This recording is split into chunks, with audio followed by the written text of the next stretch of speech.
l'art n'a pas de chapelle, l'art n'a pas de couleur.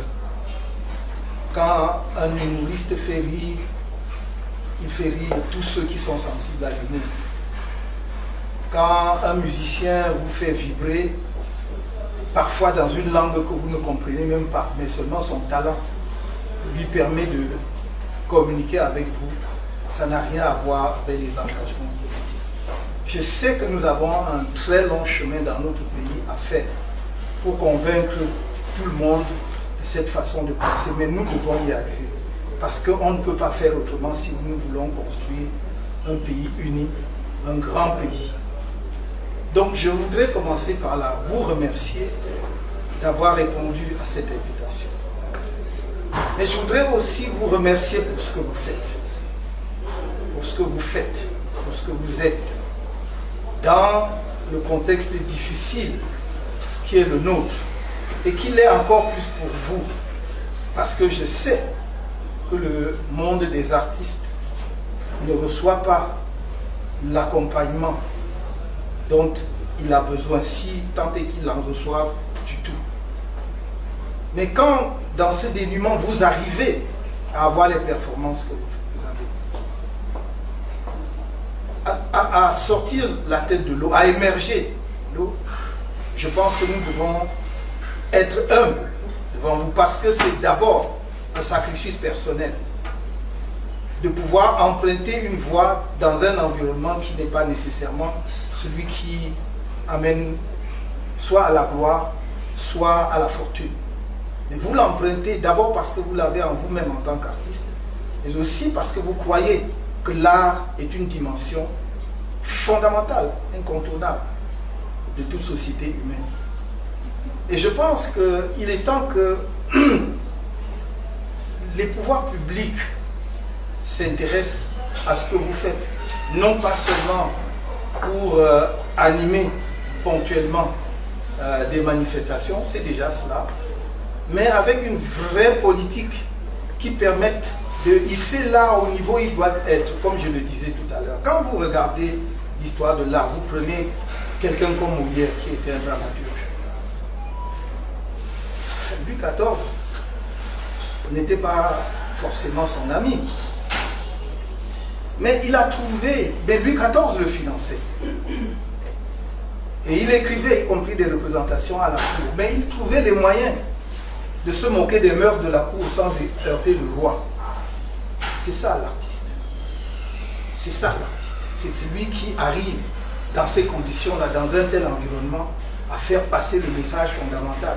Parce qu'en fait, il faisait quoi? Il peignait les mœurs de la cour. En fait, l'artiste est un miroir de la société. Il vous renvoie à vous-même. Et quand il vous renvoie à vous-même, il ne doit pas aller dans le miroir chercher à enlever telle ou telle image. Il renvoie l'image de la société. Parce que c'est de cette façon-là seulement que la société se connaît mieux et améliore en fait, la manière de vivre ou de gérer. Donc c'est la deuxième raison pour laquelle vraiment je suis ici. Je me demande toujours comment est-ce qu'ils arrivent alors que nous n'avons pas assez, par exemple, de salles de spectacle. Il ne suffit pas. On respecte ce qui est fait, le palais des congrès, le palais des sports. Je rêve du moment où on va doter, si possible, chaque quartier d'une petite salle de spectacle. Parce que avant de devenir une star, il faut être star de son quartier. Avant d'être une star nationale, il faut être star de son quartier. Être star nationale, être star planétaire. C'est comme ça que ça se fait. Il y a des talents vous-même, lorsque vous serez amené à encadrer ces gens. Vous allez dire, on a déniché tel à Colomboa, ou ailleurs, parce qu'il a du talent, ou à Nouvelle, ou je ne sais pas moi où. Parce qu'il a du talent, mais c'est parce que vous lui demandez l'occasion de se représenter devant 50, devant 20 personnes. D'abord, qu'il arrive à faire rire 20 personnes. Alors peut-être il arrivera à faire rire 100, 500, des milliers. Je pense que c'est ça. Faut ce genre de structure. Et je voudrais ajouter à cela que lorsque l'homme public est préoccupé par la jeunesse, et par le devenir de la jeunesse et aussi comment l'occuper d'une bonne manière, il ne peut pas ne pas s'intéresser à l'art parce que le champ artistique est tellement vaste, je ne vous apprends rien. J'ai parlé des humoristes, mais il y a les musiciens, il y a les peintres, il y a les sculpteurs, il y a les cinéastes, il y a, et j'en passe. Donc, imaginez que tous ces champs, ces pôles soient actifs dans la société. Comment ça peut, en réalité, drainer, non pas la totalité, mais une bonne partie de nos jeunes des bars? Parce qu'il sait que j'ai une représentation que je vais faire dans mon quartier ce soir. Il faut que je me prépare quand même. J'ai un enregistrement que je dois faire dans un studio. Même si nous n'en mettons pas dans chaque quartier, mais au moins peut-être à l'échelle des grandes villes. Je dois me préparer. Je dois aller regarder un spectacle d'humour ce soir. Parce que ça me détend aussi. Donc, au lieu de noyer dans l'alcool, on noie dans l'humour nos soucis. Et je pense vraiment que c'est extrêmement important. Vous voyez même que le politique a intérêt à promouvoir l'art. Parce que ça permet justement de tempérer les ardeurs sociales. Et c'est pour cela que je crois que l'une des choses, Valérie Ndongo m'a posé la question l'autre jour, il a l'amabilité de me dire, écoute, tu n'as pas besoin de tout citer, c'est vrai.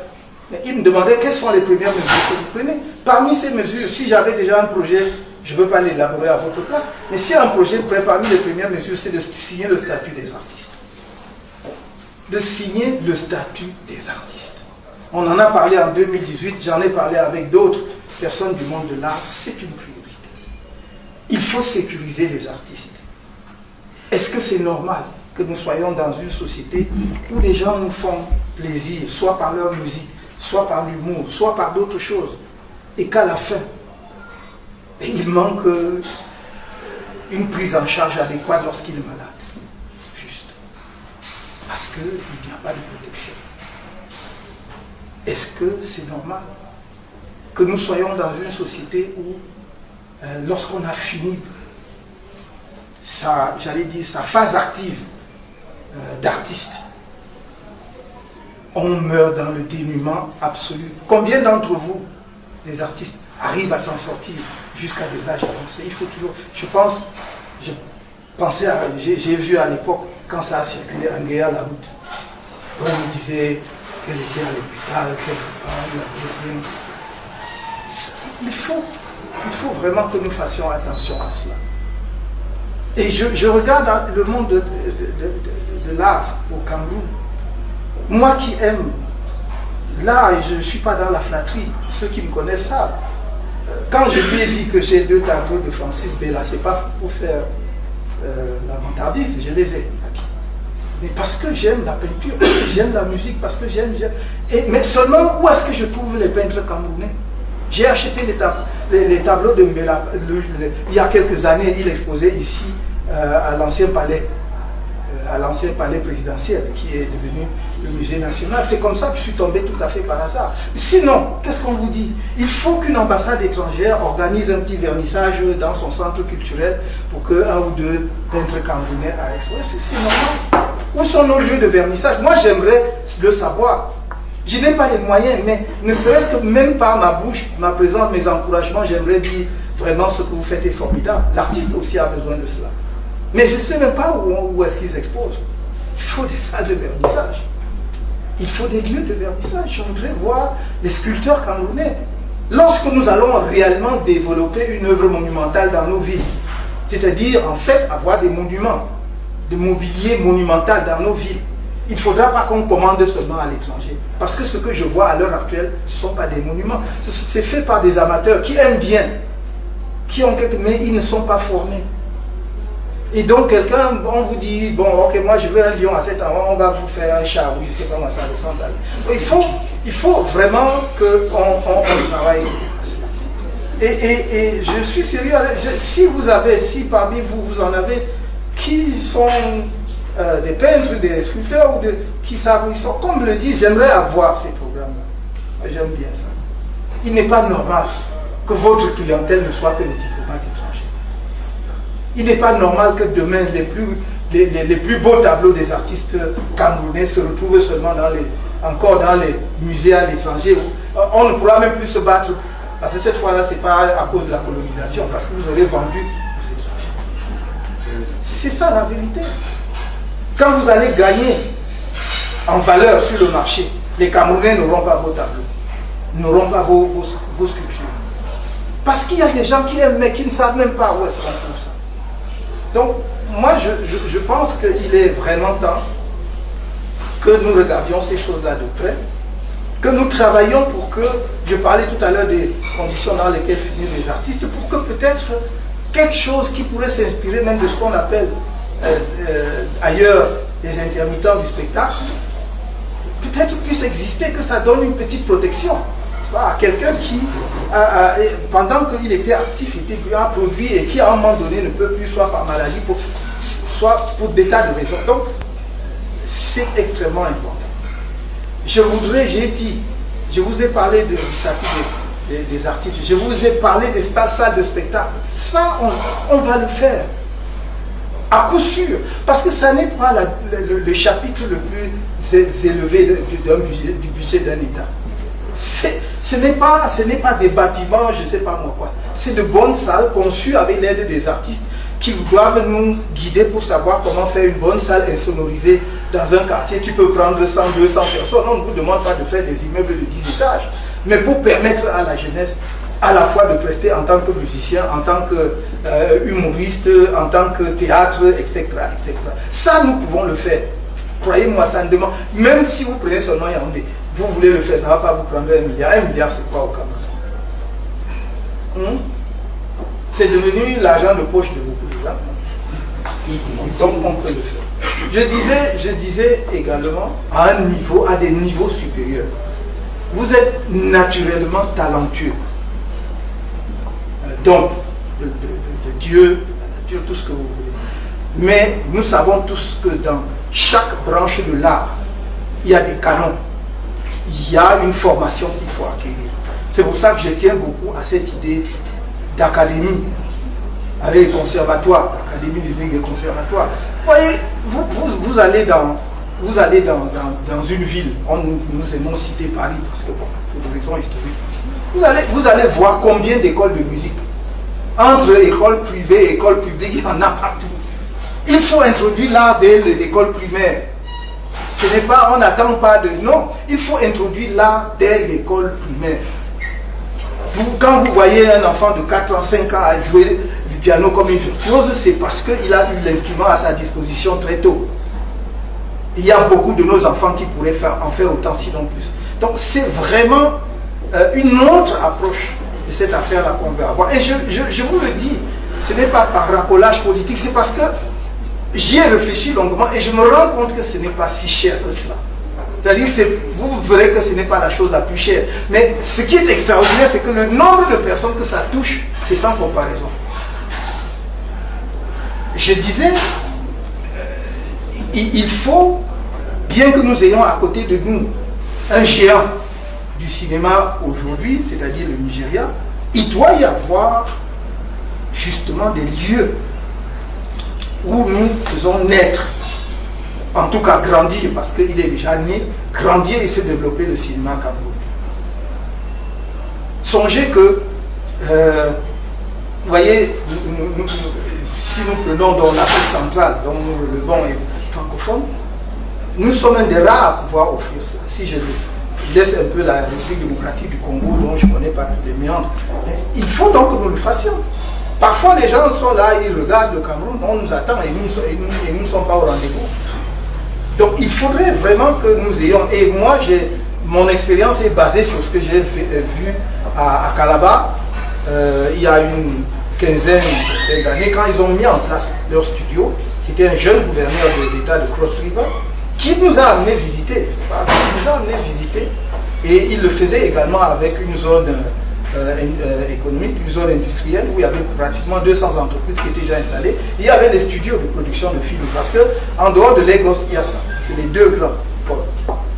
Et ça n'est pas hors de notre portée. Quand vous regardez, même quand je regarde, parce que si vous regardez, moi comme j'ai dit, je suis un peu curieux, vous regardez Nollywood, il y a le Nollywood urbain et il y a le Nollywood du village. Le décor dans lequel il tourne le Nollywood du village, ça ne peut même pas coûter 50 000, 100 000. et mettre la caméra, ça tourne des heures. et puis balance, et puis les gens, nous pouvons faire mieux. Je sais qu'il y a du talent au Cameroun. Il faut cela. J'ai parlé donc des structures de formation, et j'ai parlé aussi, je termine même si ça ne relève pas uniquement de l'art ou même totalement du monde artistique.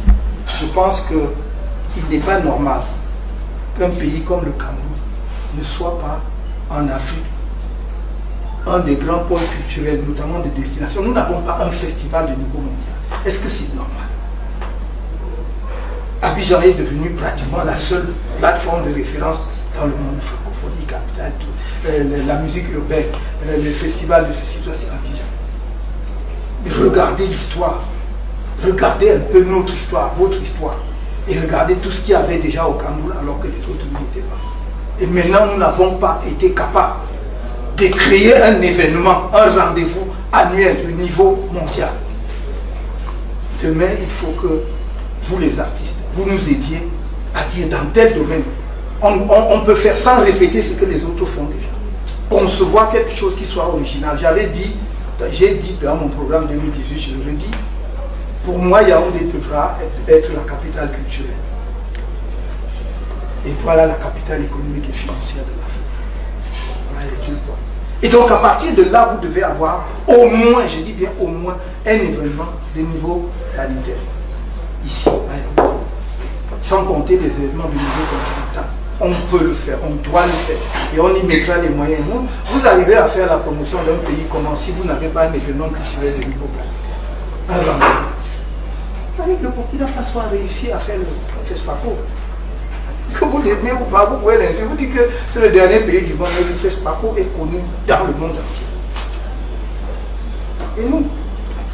Donc voilà quelques éléments en vrac que je voulais mettre sur notre table d'échange. Et en vous disant, sentez-vous vraiment à l'aise pour que cet échange se fasse d'une manière conviviale, pour que nous essayions de sortir un produit, une perspective, une projection culturelle qui soit à la dimension de tant de talents. Je vais parler de qui et qui. La musique, ce sont les Camerounais qui ont appris pratiquement aux autres Africains comment on fait la musique moderne. Mais on n'arrive pas, on patine. À part les quelques Ouest-Africains, les Mouna Moto, Dikongé Pipa et les autres, c'était les premiers, les Kamwa et tout. C'était à un moment où les autres ne savaient même pas comment on fait ces choses. Nous l'avons fait. Mais c'est comme si nous, à chaque fois, nous reprenons tout à zéro. C'est comme si il ne pouvait pas y avoir de continuité, un continuum dans ce que nous faisons. Transmission, génération. Mes chers amis, il ne faut jamais oublier que j'ai un background d'enseignant et ils ont l'art de trop bavarder. J'arrête là.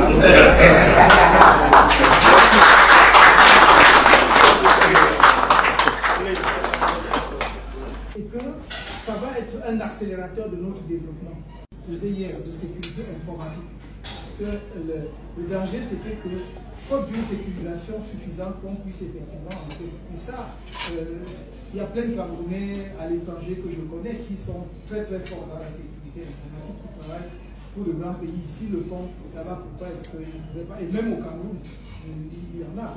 Donc je pense que c'est d'abord ça. Une fois que nous avons enlevé les craintes liées à la sécurité, je crois que la question de la nationalité multiple doit être résolue. Les autres débats liés à cela et à la participation de la vie politique interne auront lieu. Mais en ce qui concerne l'entrée et la sortie du territoire, la participation aux activités du pays, que ce soit aux activités économiques ou aux activités artistiques et culturelles, seront réglées. Qu'est-ce que je peux vous dire de façon concrète? Que dans le cadre de ce que nous avons toujours préconisé pour la diaspora, j'ai toujours dit, je crois, en toute humilité, en toute modestie, avoir été, sinon le premier, en tout cas parmi les premiers, à dire que la diaspora est une chance pour chaque pays dans le monde. Et que ça va être un accélérateur de notre développement.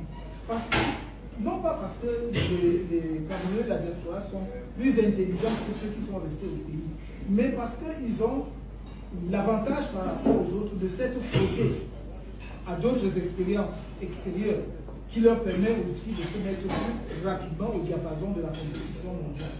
Quelqu'un qui a travaillé dans une firme multinationale, qui a travaillé dans une grande entreprise, dans un grand cabinet et tout cela, a une expérience qu'un jeune ou un Camerounais qui a une autre expérience, mais peut-être pas de même niveau aurait. Et donc ça peut effectivement accélérer le développement du pays.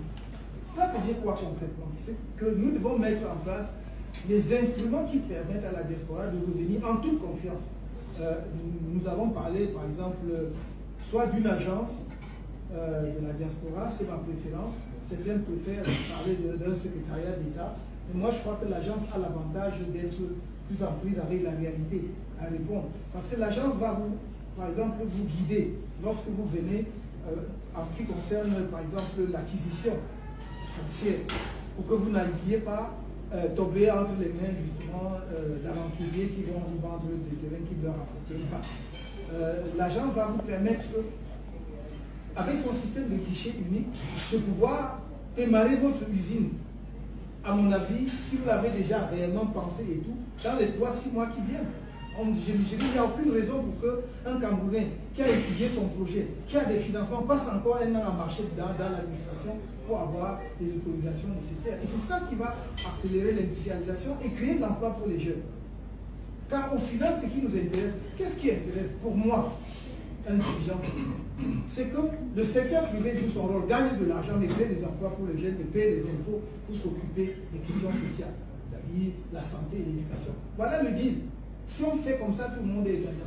Toi, tu investis dans le privé, tu gagnes de l'argent, mais tu dois me créer des emplois parce que j'ai envie que mes jeunes n'aillent pas. Je n'ai pas besoin qu'ils aillent mourir à la Méditerranée. Et troisièmement, tu dois payer les impôts pour que je puisse effectivement faire la couverture sanitaire des populations et que je fasse marcher l'éducation.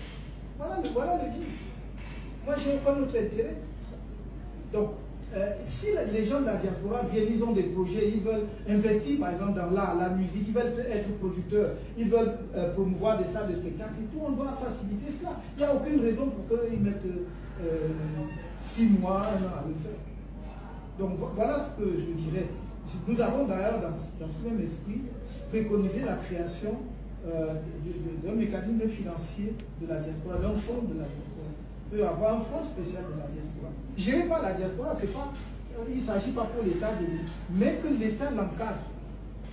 Que l'État lui donne l'encadrement nécessaire, notamment sur le plan de la réglementation et tout, et qu'il s'organise.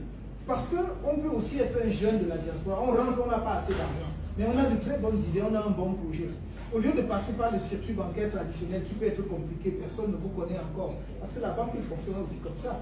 Oh, je connais tel, je peux me porter de l'argent, on vous donne le crédit. Donc personne ne le connaît, mais c'est dans la diaspora, il arrive. Il y a un fonds de la diaspora qui existe. Il peut donc effectivement trouver des financements auprès de ce fonds pour se financer. C'est un nouveau levier, un nouveau mécanisme de financement qui va venir compléter le dispositif existant. Voilà globalement ce que je peux indiquer comme réponse à votre question.